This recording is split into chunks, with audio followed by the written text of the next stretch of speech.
Assalamualaikum warahmatullahi wabarakatuh. Selamat pagi anak-anakku semua. Semoga kalian dalam keadaan sehat dan semangat ya. Walaupun belajar di rumah, tetap harus semangat dan bayangkan kalian tetap seolah-olah berada di dalam kelas di Madrasah Muallimun Muhammadiyah Yogyakarta.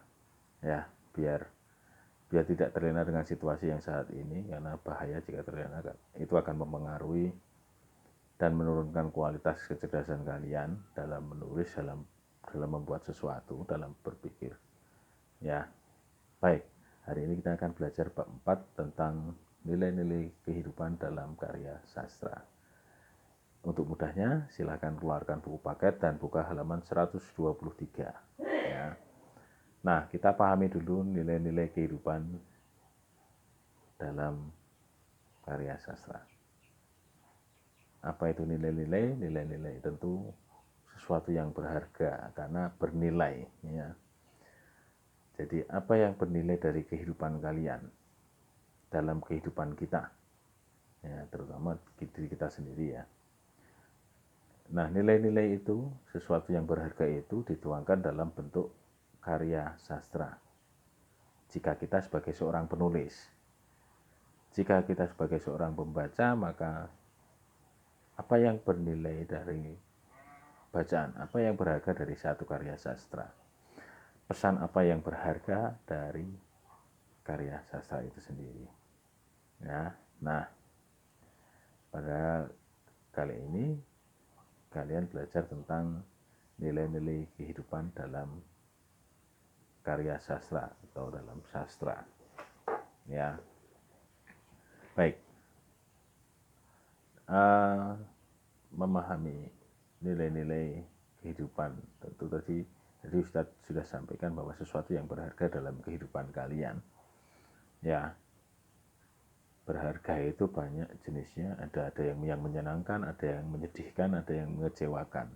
Nah, itu bagian dari nilai yang berharga dari kehidupan kita atau kehidupan kalian. Nah, nilai itu bisa dituangkan dalam bentuk karya sastra. Paling sederhana dituangkan dalam bentuk puisi, di mana dalam puisi itu orang yang membaca lebih bisa mudah memahami atau mengimajinasikan dan merasakan suasana atau emosi yang ada dalam puisi itu.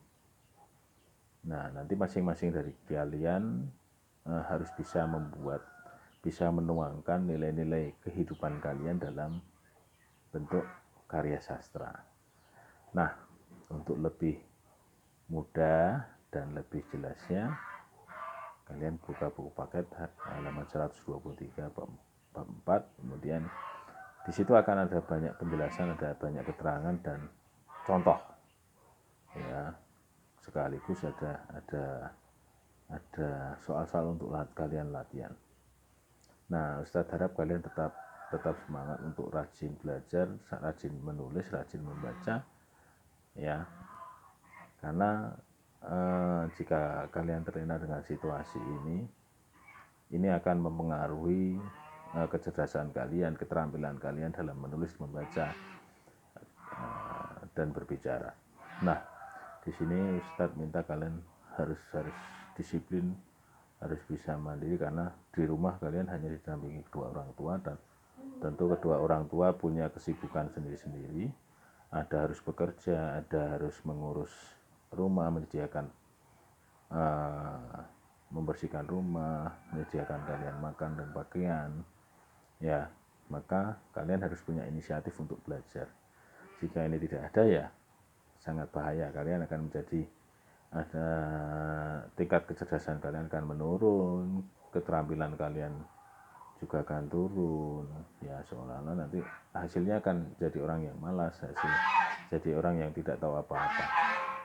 Ya, mungkin itu dulu dari Ustadz sebagai pengantar belajar bab 4 ini.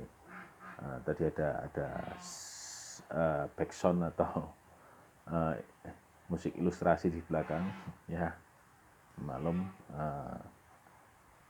karena di sini situasinya agak baru hujan, jadi ada di dalam rumah, dan kebetulan ada peliharaan ya, yang kemudian otomatis mereka rutin berbunyi pada jam tertentu aja, ini waktunya mereka berbunyi. Nah, jadi backsound dari pertemuan Ustadz hari ini.